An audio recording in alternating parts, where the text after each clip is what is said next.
Hello and welcome. आप सभी का स्वागत है current affairs daily by knowledge hub. और आज है 11 तारीख यानी 11 दिसंबर।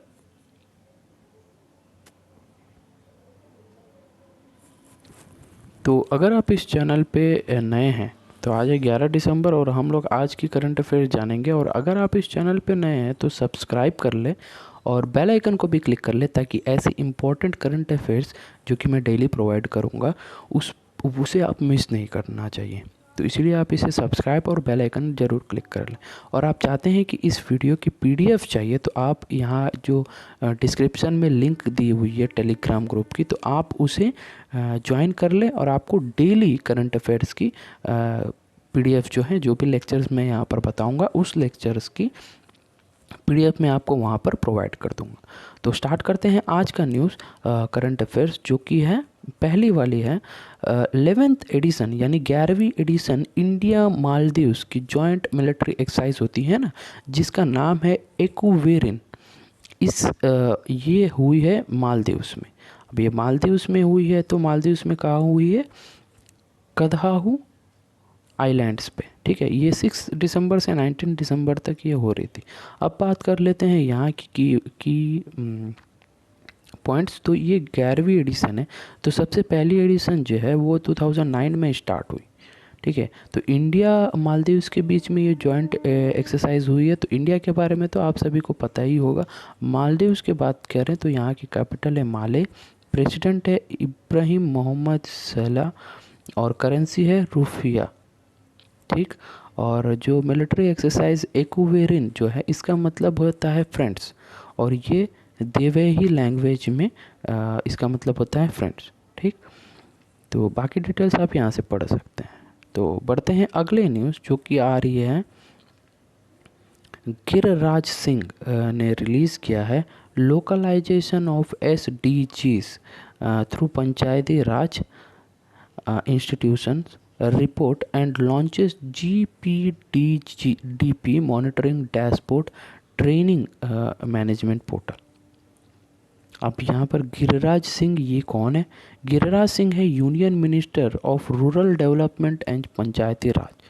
ठीक, तो इन्होंने क्या किया है, ये रिलीज़ किया है लोकलाइजेशन ऑफ SDG। अब SDG क्या है? सस्टेनेबल डेवलपमेंट गोल्स जो है उसके द्वारा जो पंचायती इंस्टीट्यूशन, पंचायती राज जो सिस्टम है ना, इंस्टीट्यूशन है उसे लोकलाइज कर दिए हैं। ठीक, वो रिपोर्ट को लोकल और लॉन्च किए हैं GPDP। ये क्या है? GPDP ग्राम पंचायत डेवलपमेंट प्लान। इसे लॉन्च किया है जिसमें क्या होगा, मॉनिटरिंग होगा, डैशबोर्ड एंड ट्रेनिंग जो मैनेजमेंट होती है उसे, उस पोर्टल को इन्होंने लॉन्च किया। ठीक, अब बात कर लेते हैं ये मिनिस्ट्री ऑफ पंचायती राज के बारे में। तो अभी मैंने बताया इसकी जो यूनियन मिनिस्टर है वो गिरिराज सिंह जी हैं, और मिनिस्ट्री ऑफ स्टेट की बात करें तो कपिल मोरेश्वर पटेल जी। ठीक, तो बढ़ते हैं अगले न्यूज़ के ऊपर जो है एयरटेल की तरफ से आ रही है। एयरटेल ने पार्टनरशिप किया हुआ है, Airtel partners to invest India to launch Airtel India startup innovation challenge. अब यहाँ पर इंटरेस्टिंग या फिर इम्पोर्टेंट पॉइंट ये है कि एयरटेल देखिए एक टेलीकॉम इंडस्ट्री है जो कि इंडिया में जो इनोवेशन स्टार्टअप टेक्नोलॉजीज जो है ना, स्टार्टअप जो आ रही है बहुत सारी, उसमें इनोवेशन लाने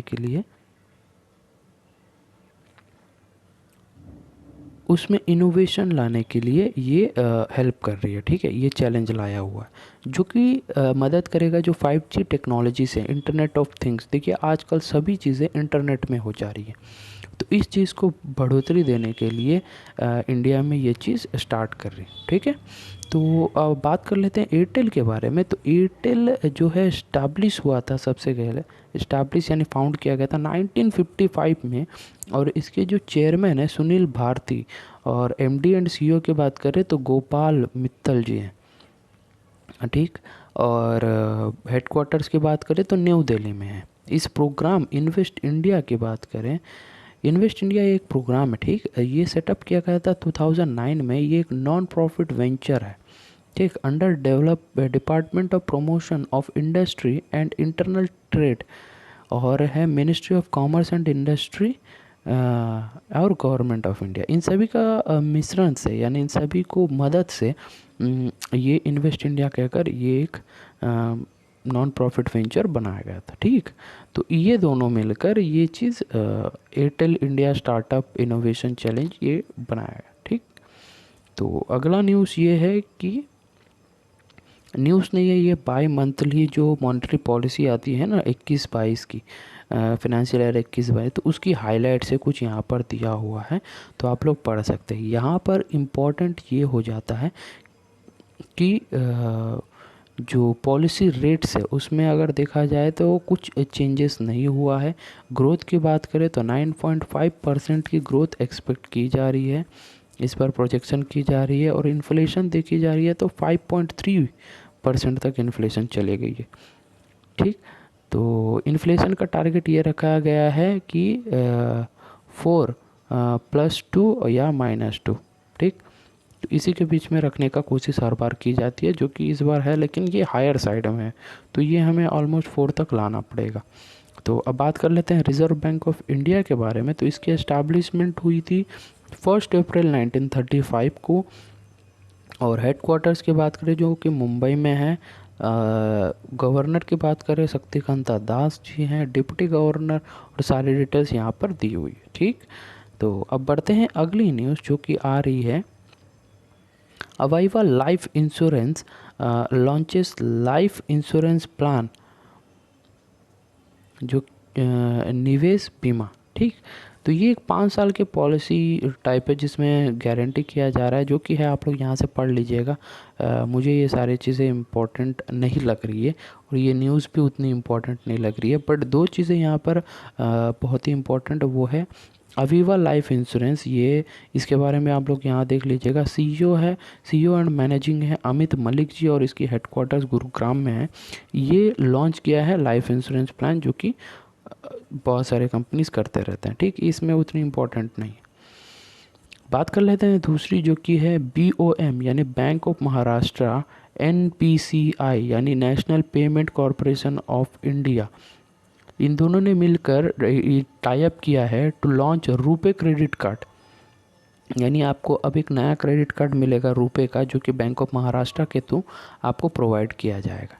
ठीक है, यहाँ पर कुछ रिवॉर्ड सिस्टम है, आप लोग देख सकते हैं। बस इतना ही ये न्यूज़, और पढ़ते हैं अगली न्यूज़ के ऊपर, जो कि है फॉर्च्यून इंडिया के जो मोस्ट पावरफुल वुमेन लिस्ट में union minister Nirmala Sitharaman top की है। देखिए, मैंने कल ही बताया था आपको, कल ही नहीं मतलब पिछले वीडियो में मैंने आपको बताया था, जिसमें निर्मला सीतारमन जी टॉप यानी टॉप रैंक हासिल की हुई है। वो फोर्ब्स का लिस्ट में मैंने बताया था। तो ये है इंडियाज़ मोस्ट पावरफुल फॉर्च्यून के लिस्ट में। ठीक, तो इसी में है नीता अंबानी जी, जो कि 2nd रैंक हासिल की है। ठीक है, तो इतना ही है इसमें, और पढ़ते हैं अगली न्यूज़, जो कि है डिज़नी के जो बाइजू लर्निंग प्लेटफॉर्म है, उन्होंने नीरज चोपड़ा, जो कि रिसेंटली नीरज चोपड़ा और PV सिंधु, नीरज चोपड़ा जो कि आपको रिसेंटली पता होगा जैवलिन थ्रो में उन्होंने गोल्ड मेडल हमारे देश के लिए लाया था, एक इतिहास रच दिया उन लोगों ने उन्होंने।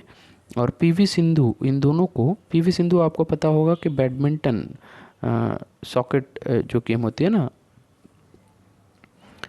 शटर जो गेम होता है, शटर टाइप जो गेम होती है, उसमें ये PV सिंधु प्लेयर है। तो इन दोनों को as a brand ambassador Disney की जो बायजूस, आपको पता ही होगा, वो बायजूस इन दोनों को साइन की है एज अ एम्बेसडर। ठीक, तो बात कर लेते हैं नीरज चोपड़ा के बारे में। तो मैंने आपको बता ही दिया कि जो रिसेंटली जो टोक्यो में ओलंपिक्स हुए हैं उसमें जैवलिन थ्रो में गोल्ड मेडल इनको मिला है, और इनको 2018 में यानी 2018 में अर्जुना अवार्ड से भी सम्मानित किया गया, जो यहाँ पर दिया हुआ है सर।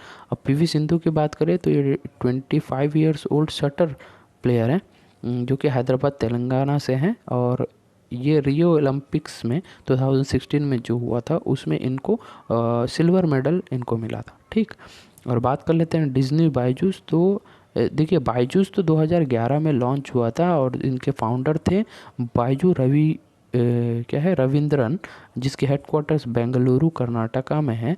जो कि बाद में जाके क्या हुआ 2019 में डिज्नी के साथ पार्टनरशिप बन गया, एक पार्टनरशिप हो गया, जिसमें क्या है कि जो बच्चे लोग होते हैं ना 6 to 8 क्लास के जो बच्चे होते हैं उनको पढ़ाने के लिए एक नया लर्निंग ऐप बनाया गया।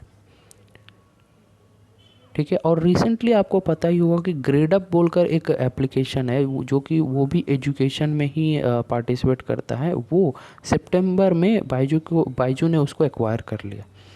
ठीक, तो ये थी न्यूज़ यहाँ की, और बढ़ते हैं अगले न्यूज़। तो न्यूज़ है कि Olaf Scholz appointed as German chancellor, जिन्होंने सक्सीड किया है एंजेला मर्केल को। अब ये एंजेला मर्केल आपको पता ही होगा कि एक जर्मनी की प्रीवियसली वो एंजेला मर्केल जो कि 16 साल यानी 2005 से लेके अभी तक एज अ चांसलर थी, और जिनको अभी रिसेंटली ओलाफ स्कॉल्च नाम के ये इंसान, इन्होंने उनको मतलब उनके साथ compete करने के बाद उन्होंने जीते हैं। और जीते भी कितने हैं देखिए यहाँ पर लिखा है, he won a majority of 395 votes. ठीक है, यानी इनकी जो जिस हिसाब से इन लोग के वहाँ पर डेमोक्रेटिक जो भी पार्टी होती हैं, इस तरीके के जैसे हमारे यहाँ पर इलेक्शंस होते हैं, इसी तरह सेम टू सेम वहाँ पर भी इलेक्शंस होते हैं। तो जिसमें क्या हुआ कि ये इंसान ओलफ स्कॉल्च, नाम थोड़ी अतरंगी टाइप की है, तो इन्होंने एंजेला मर्केल इनको, जो कि 15 से पिछले 16 साल से जर्मनी के चांसलर रह चुकी हैं, तो उनको अभी हरा कर अभी ये चांसलर बन चुके हैं। तो इस न्यूज़ में सिर्फ इतना ही है। बात कर लेते हैं जर्मनी के बारे में। तो जर्मनी का कैपिटल है बर्लिन, और करेंसी की बात करें यूरो, इसलिए क्योंकि यानी हमें जानना इतनी ज़रूरी इसलिए हो जा रही है क्योंकि यहाँ के अभी चांसलर चेंज हुए हैं। ठीक, तो अभी इस न्यूज़ में सिर्फ इतना ही है। अगली न्यूज़ की बात करें तो south Korean defence ministry unveils model for hypersonic weapon prototype Hycore. देखिए यहाँ पर इस न्यूज़ में सिर्फ कीवर्ड्स की बात करें, साउथ कोरिया की डिफेंस मिनिस्ट्री है जिन्होंने एक मॉडल डेवलप किया हुआ है हाइपरसोनिक वेपन के। ठीक है, तो साउथ कोरिया के बारे में अगर आपको कुछ पता है, देखिए मैं इस न्यूज़ से साउथ कोरिया के बारे में बहुत सारी ऐसी चीज़ें उतनी ज़्यादा, देखिए उस जो कंट्रीज़ हैं वो उतनी ज़्यादा चर्चित नहीं होती हैं, तो ये न्यूज़ उतनी ज़्यादा हमारे लिए इम्पोर्टेंट नहीं है। ठीक है, तो मैं चाहता हूँ कि आप लोग ये इस न्यूज़ को आप लोग गो थ्रू कर ले, बट मुझे लगता है कि ये इतनी इम्पोर्टेंट है नहीं, बट न्यूज़ है, यानी एक वर्ल्ड में कहीं ना कहीं हुई है, तो इसलिए मैं इसको ऐड किया हूँ। डिटेल में अगर आपको पढ़ना है तो आप यहाँ से पढ़ सकते हैं। देखिए यहाँ पर सारी चीज़ें मैंने लिखा हुआ है, एक भी लाइन मैंने मिस नहीं किया है। जो भी न्यूज़ है उसे मैं अच्छी तरीके से यहाँ पर मैंने प्रोवाइड किया हुआ है। ठीक है, तो इसमें देखिए ज़्यादा कुछ आपको पढ़ना नहीं है। साउथ कोरिया की डिफेंस मिनिस्ट्री है, आप थोड़ी सी हो सके तो मुझे साउथ कोरिया के बारे में कुछ इंपॉर्टेंट फैक्ट्स, जैसे कि मैं बताता हूँ ना, वहाँ की कैपिटल क्या है, वहाँ की करेंसी क्या है, ऐसी 2-4 चीज़ें मुझे कमेंट करके बता दीजिए। ठीक है, तो इस न्यूज़ में सिर्फ इतना ही है। बढ़ते हैं अगली न्यूज़ के ऊपर, जो कि है नासा के ऊपर। हम लोगों ने एक कल ही यानी पिछले दिन हम लोगों ने एक न्यूज़ पढ़ा था कि उन लोगों ने एक सोलार को लेकर, यानी जो कोरोना होती है ना, जो कोरोना वो नहीं जो अभी चल रही है मार्केट में, वो नहीं, जो आउटर लेयर टाइप की जो होती है ना सन के ऊपर, उसके ऊपर एक रिसर्च करने के लिए एक कुछ लॉन्च किया हुआ है। नासा ने उन लोग के ऊपर एक रिसर्च कुछ टाइप की हुई है, तो मैंने प्रीवियस वीडियो में ही मैंने उसके बारे में बताया है। तो अभी एक और है कि NASA launches X-ray space telescope to unlock secrets of black hole. देखिए ब्लैक होल के बारे में आपको कुछ चीज़ें जाननी होगी कि ब्लैक होल एक ऐसी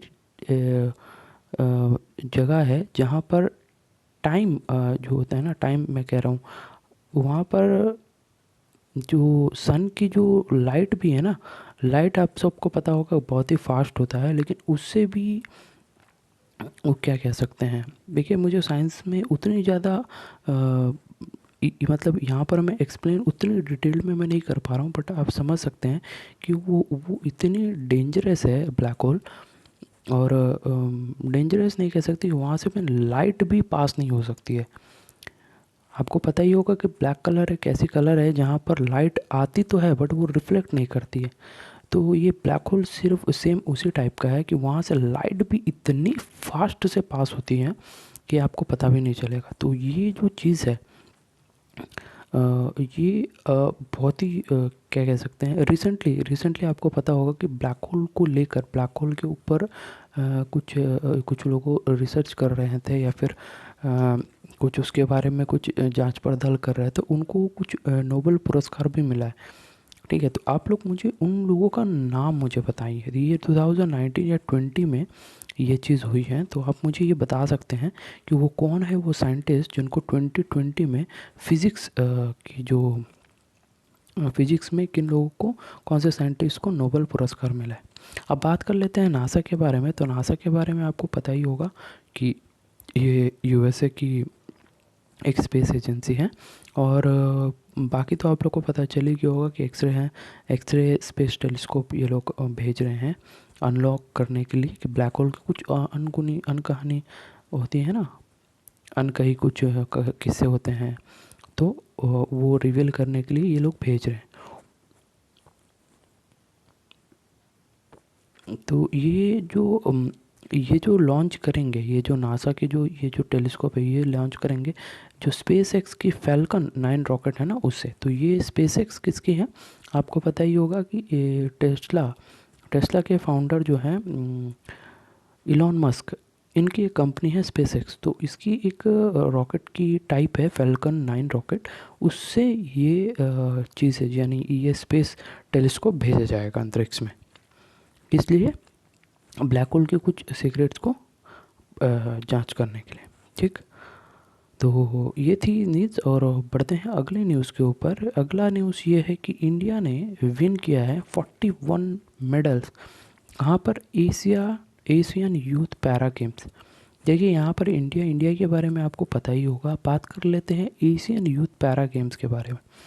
रिसेंटली एशियन यूथ पैरा जो इवेंट हुआ था, ये हुआ था बहरीन रफ़ा सिटी में। ठीक है, और एशियन पैरालंपिक्स कमेटी की बात करें, यहाँ के प्रेसिडेंट हैं मजीद रशद जी, और हेडक्वार्टर्स की बात करें दिल्ली बोल रहा हूँ मैं, दुबई यूनाइटेड अरब में। ठीक है, काश ये दिल्ली होता। तो ये न्यूज़ है। और यहाँ पर बात करें तो हम लोगों को 41 मेडल्स मिली है, जो कि बहुत ही बेहतरीन मैं कह सकता हूँ बड़ी प्राउड मोमेंट है ये। देखिए ये तो बहरीन में हुई थी, ये आपको जानना है, ये फोर्थ एडिशन है और ये बहरीन में हुई है। और ये देखिए यहाँ पर कुछ यहाँ का डिस्ट्रीब्यूशन भी दिया हुआ है कि एथलेटिक्स में 8 गोल्ड मेडल मिले हैं और 6 सिल्वर ब्रॉन्ज 8 मेडल मिले हैं, टोटल 22 मिले हैं। स्विमिंग में हम लोगों को कोई गोल्ड नहीं मिला, लेकिन सिल्वर 1 ब्रॉन्ज 2 मिले हैं। बैडमिंटन में गोल्ड हमारे लिए खुशखबरी है कि 4 मिले हैं, और सिल्वर की बात करें तो 7 और ब्रॉन्ज की बात करें 4 मिले हैं। पावर लिफ्टिंग जो होता है उसमें हम लोग को ना कोई गोल्ड मिला है ना कोई ब्रॉन्ज मिला है तो सिर्फ और सिर्फ एक सिल्वर मिला है। तो ये एशियन यूथ पैरा गेम्स के बारे में है। कुछ यहाँ पर डिटेल आप लोग को दिया हुआ है, तो आप लोग देख सकते हैं कि अराउंड 30 कंट्रीज से 700 एथलीट्स यहाँ पर इस इवेंट में पार्टिसिपेट किए हैं। जो इवेंट जो है वो 2 से लेकर 6 दिसंबर तक ये इवेंट चलेगा। ठीक, और ये 5th एडिशन जो कि होने वाला है 2025 में, जो कि होस्ट किया जाएगा उज़्बेकिस्तान। ठीक है, कौन सा, अब यहाँ पर देखिए 2 इम्पोर्टेंट न्यूज़ हो गई। पहली कि ये 4th एशियन पैरा गेम्स जो है ये हुई है बहरीन, जो कि जर्मनी में है। और अगला जो 5th वाला जो एडिशन होने वाला है वो 2025 में होएगा और वो होगा उज़्बेकिस्तान में। ठीक, तो ये था न्यूज़। और बढ़ते हैं अगले न्यूज़ के ऊपर कि ये बड़ी दुखद घटना है। हम सभी लोगों को पता ही होगा कि बहुत पहले ये घटना हो चुकी है कि बिपिन रावत जी जो हमारे देश के पहले चीफ डिफेंस स्टाफ थे, बिपिन रावत जी, उनका जो हेलीकॉप्टर क्रैश में उनकी मृत्यु हो गई। और वो आईएफ के MI-17 हेलीकॉप्टर में बैठे हुए थे और साउथ के एक तमिलनाडु के नीलगिरी जो डिस्ट्रिक्ट है वहाँ पर वो पहाड़ों में क्रॉस कर गई, जिसके कारण हमारे देश के पहले chief of defence staff Bipin Rawat ji उसमें अपनी जान गंवा बैठे। साथ ही उनकी वाइफ और ऑलमोस्ट 11 या 12 लोग, यानी ये इन लोगों के साथ ही और 11 लोग यानी इस दुर्घटना में अपनी जान गंवा बैठे। एक होप आई थी कि वरुण सिंह जो आईएएफ के ग्रुप कैप्टन वरुण सिंह है, वो इकलौते थे जो कि अपनी जान उस वक्त बच गए थे, लेकिन रिसेंटली खबर के दौरान ये पता चला है कि उन्होंने भी अपनी जान गंवा बैठी।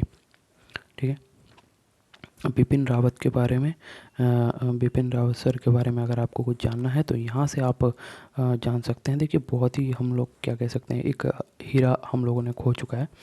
तो अब देखते हैं कौन है नए चीफ ऑफ डिफेंस स्टाफ बनेंगे। बस इतना ही है। बढ़ते हैं अगले न्यूज़ के ऊपर जो कि है इंटरनेशनल एंटी करप्शन डे 2021, जो कि दिसंबर 9 को हम लोग ऑब्जर्व करते हैं। ये यूनाइटेड नेशंस की एक प्रोग्राम टाइप है, इंटरनेशनल एंटी करप्शन डे, जो कि हर साल 9 दिसंबर को ये ऑब्ज़र्व किया जाता है। कि इसलिए जो करप्शन होती है, जिस हिसाब से हम लोग के वहाँ या फिर सारे वर्ल्ड वाइड में जिस हिसाब से करप्शन होती है, उस करप्शन को कंट्रोल करने के लिए या तो फिर उस करप्शन ना होने के लिए, एंटी करप्शन है ना, करप्शन ना करने के लिए जिस हिसाब से हम लोग अवेयर कर सकते हैं उस चीज़ को बढ़ोतरी यानी मोटिवेट करने के लिए कि आप लोग करप्शन ना करें, इस चीज़ के लिए ये दिन ऑब्ज़र्व किया जाता है। और रही बात आपको इस बार की थीम के बारे में, तो योर राइट योर रोल, से नो टू करप्शन, ये इस बार की थीम है। आप लोग ये ध्यान रख सकते हैं।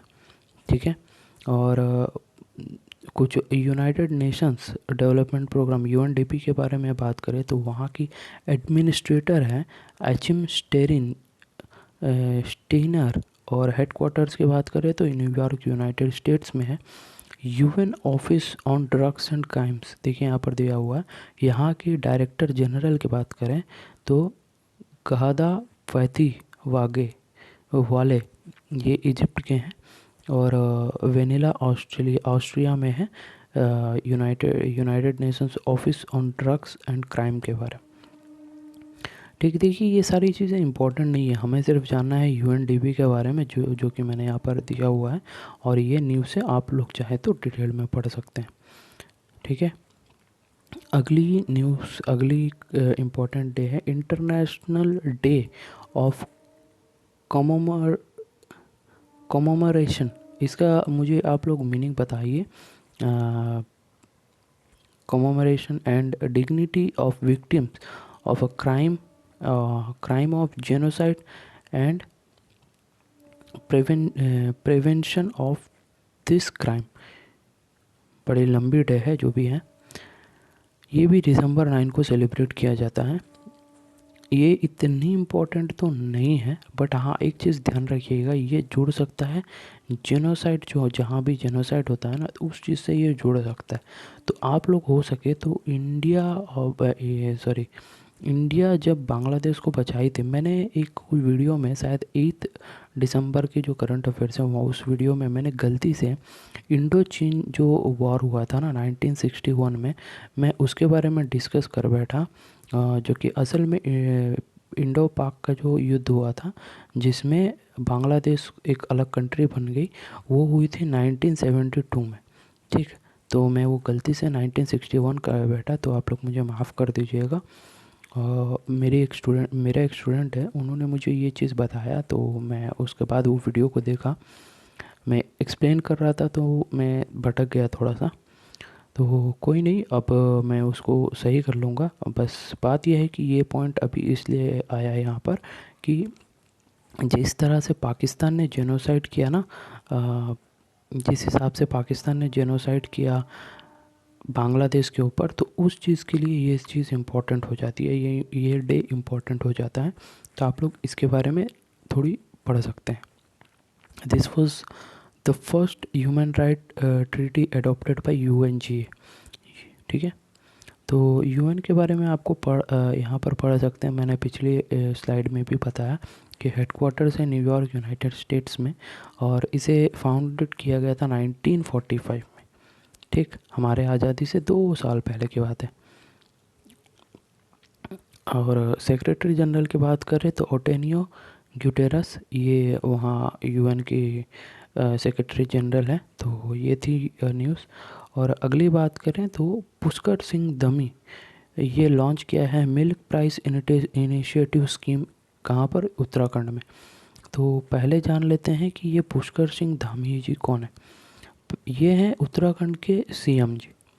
ठीक है, यह है उत्तराखंड के सीएम जिन्होंने मिल्क प्राइस इनिशिएटिव स्कीम ये लॉन्च किया है। ये एक स्कीम है, स्टेट वाइज होती है ना, अलग अलग स्कीम होती है, तो ये चीज़ लॉन्च किया और ये लॉन्च हुई है देहरादून। ठीक है, ये इसकी क्या इसका एम ये है, इस स्कीम का एम ये है कि ऑलमोस्ट 53,000 जो पीपल है उत्तराखंड को जो इससे बेनिफिट हो सकते हैं, ये स्कीम का कहना है। बात यह है कि ऑलमोस्ट कुछ 444 करोड़ ये गवर्नमेंट टारगेट कर रहा है कि डायरेक्ट बैंक ट्रांसफ़र के द्वारा उन लोगों को पहुंचाएं जो मिल्क प्रोड्यूस करते हैं। ठीक है, ऐसे बहुत सारे लोग होते हैं ना, जिन लोगों के पास बड़े बड़े तबेले टाइप के होते हैं जहाँ पर वो लोग मिल्क प्रोड्यूस करते हैं। तो वैसे जितने भी लोग हैं, जितने भी कैटल फील्ड से जुड़े हुए हैं, उन लोगों को डायरेक्ट बेनिफिट करने के लिए ये स्कीम लॉन्च किया गया है। ठीक है, अब बात कर लेते हैं उत्तराखंड के बारे में। तो उत्तराखंड का जो इम्पोर्टेंट स्टेडियम है Rajiv Gandhi international cricket stadium, ये वहाँ उत्तराखंड में है। और कुछ इम्पोर्टेंट एयरपोर्ट से आप यहाँ से देख के पढ़ सकते हैं। बात इम्पोर्टेंट ये है कि ये उत्तराखंड के सीएम हम लोगों को जानना बहुत ही ज़रूरी है, जिसका नाम है पुष्कर सिंह धामी जी। ठीक, तो ये हो चुकी है अब तक की न्यूज़। तो इसी के साथ हम लोग 11 तारीख का जो भी करंट अफेयर है उसे हम लोग कंप्लीट करते हैं। और अंत में सिर्फ यही कह सकता हूँ कि अगर आपको वीडियो अच्छी लगी है तो ज़रूर लाइक करें, और आप चाहते हैं कि किसी और को हेल्प हो जाए तो आप शेयर कर सकते हैं। जो भी मैं क्वेश्चंस पूछा हूँ, एक कमोमोडेशन करके मैंने एक तो कुछ पूछा था, इंग्लिश कुछ वर्ड है, तो आप लोग मुझे कमेंट करके बता सकते हैं कि उसकी प्रॉपर मीनिंग क्या है। ठीक, और अगर आप इस चैनल पर नए हैं तो सब्सक्राइब करके बेल आइकन क्लिक कर लें। और आपको इस लेक्चर की पीडीएफ चाहिए तो आप करंट अफेयर्स डेली यानी नॉलेज आपके एक टेलीग्राम ग्रुप है, आप उसे ज्वाइन कर सकते हैं, जिसका लिंक मैं नीचे दे चुका हूँ। ठीक है, और अंत में यही कह सकता हूँ कि थैंक यू। मिलते हैं अगले वीडियो में। मैं कोशिश करूँगा कि अगला वीडियो अगली कुछ देर के बाद मैं प्रोवाइड कर दूँ।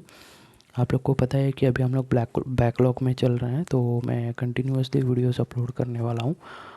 तो मिलते हैं अगले वीडियो में, तब तक के लिए जय हिंद।